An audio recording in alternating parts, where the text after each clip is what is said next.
beauties and all you wonderful people watching this video. So today I'm going to show you guys a remake video, which I haven't done in such a long time, which is so exciting. This is actually one of those videos that I filmed together with one of my book reviews.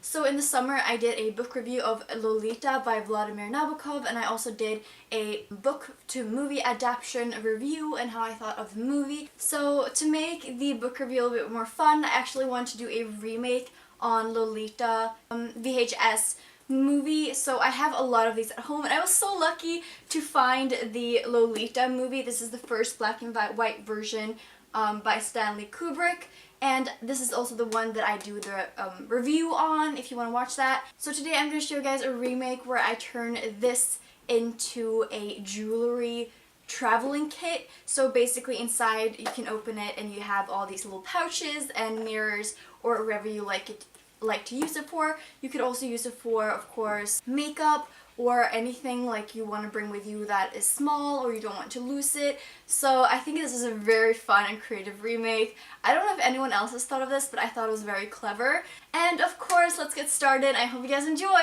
As for the materials, you're going to need a VHS, a glue gun, a ribbon, a small mirror, some buttons, a zipper, and fabric.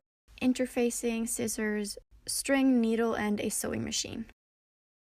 So first we're going to start off with gluing the exterior, which means that little gap that exists between the lid and the actual box has to be closed. Some VHS actually don't have this, so if your VHS is already closed, then of course you don't need to think about this. It is so important that you do this step thoroughly, and if you have a stronger glue that you can do this with, I would recommend that. I just didn't have anything stronger than my glue gun, but I think it's still really strong. Let it dry properly and make sure you can open and close it a lot of times. Next, you want to measure out the length and the width of your interior, so how much you're going to cut from the fabric to fit inside your VHS. Remember to choose a fabric that is either jewelry friendly, so something a little soft, or if you're doing makeup friendly, so that if it spills, it doesn't ruin the fabric. You want to draw a square with the width of the length that you're gonna have, and then when you're cutting the fabric, you want to remember to cut 1 centimeter outside, because you're later going to fold the fabric in, so then you have something to work with. Now we're going to attach the interfacing, so this is just to make it more sturdy, so that when we sew things on later, that it doesn't crumble in a way. This is a cotton non-stretch interfacing, and all you have to do is cut out the shape that you want and then iron it on. Really make sure that the interfacing sticks to the fabric before moving on to the other steps. I'm quickly going to just overlock all the edges. I don't feel this is necessary, but I want to be completely sure that it is good quality. I just want to say that if you're using a plastic fabric, like if you're making a makeup bag, that you don't need to either overlock or use the interfacing, because it's going to be sturdy and it's not going to unravel. Now on the wrong side of your interior, you want to measure out the inside of the box that you measured out on this piece of fabric, so that you know how much to fold in on all the edges. I'm just going to pin it in place, and you can decide whether you want the corners to be rounded or square depending on how well you want it to fit. Also really make sure that it fits into your VHS before you actually start sewing. This is really important, because this is going to set the framework for how everything else kind of fits into the VHS, because right after this we're going to sew the edges in place. Now when you fasten the edges in place, I just want to make sure that you do a very thin edge, or at least I think that's what looked best. But of course, if you want to make a thicker one, that is up to you. I'm going to design my interior before I get started. I am going to want a mirror, a holder for rings and bracelets, as well as a little pouch for hair tools or anything like that. The 2 buttons are going to act as a choker holder. We're going to start with the mirror by making a little frame for it. We're going to cut out 4 equal pieces of this thick ribbon. I'm going to start with pinning all of these in place. So you want to take the right sides together and then pin them in place at the edge. And then we're going to later sew a diagonal line across the edge, so that when you open it, it becomes like a corner as in a frame. This is a very tricky step because you have to get it very accurate to get that 90-degree angle, so it's going to be a lot of trial and error, but you're going to get there in the end. Now that we're sewing, try to make as a perfect diagonal as possible. I don't know how else to explain it.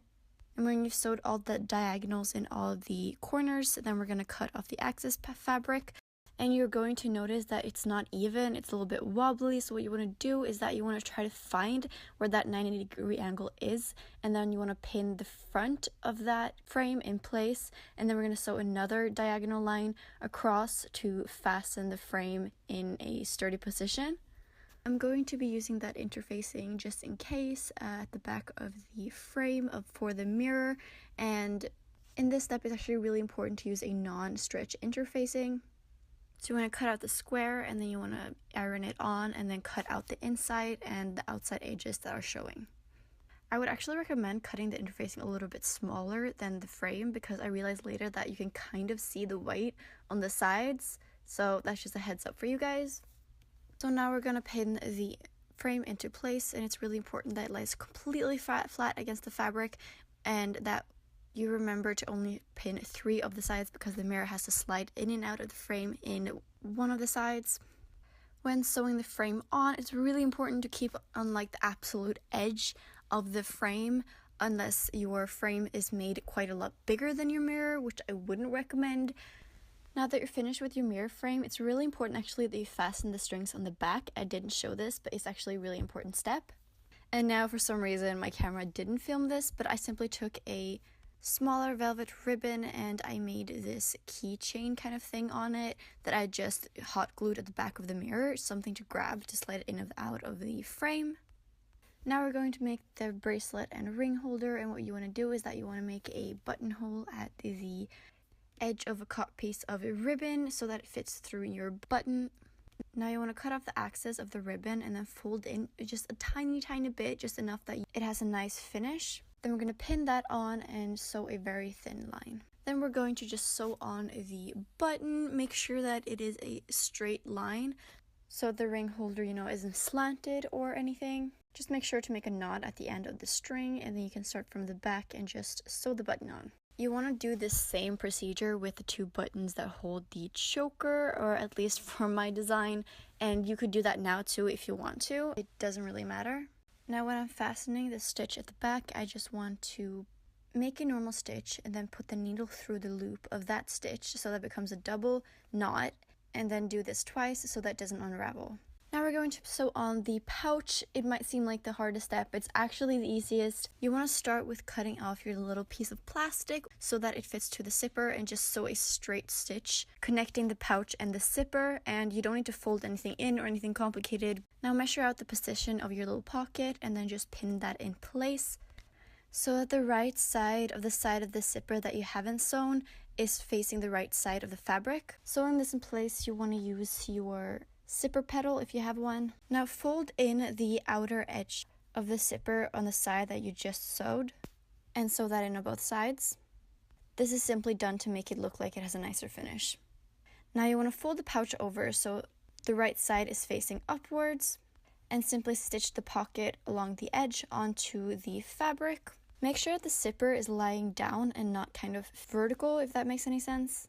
Now my sewing isn't perfect, as you guys can see, but I prefer this over having to use needles, which are going to make a hole in the actual plastic. Now all you have to do is sew the buttons in place and just use a choker for reference and make sure that it is straight if you want it that way.